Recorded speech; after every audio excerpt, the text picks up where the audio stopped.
जो बोले सो निहाल सत श्री अकाल, जो बोले सो निरभै सतगुर रविदास महाराज की जय।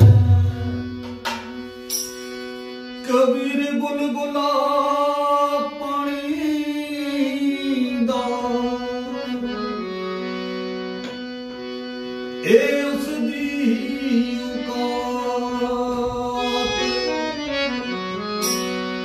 हो जिस घर विच जवानियां माणियां हो बंदे रहन ना दिंदा इकरार।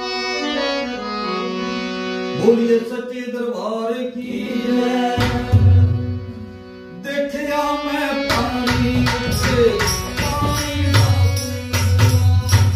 देखिया मैं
आया जो मात लोक विच सबने तुर जाना वे हाल में तेरा एक दिन सबनू है पाना वे हाल में तेरा एक दिन सबनू है पाना वे आया जो मात लोक विच सबने तुर जाना वे आया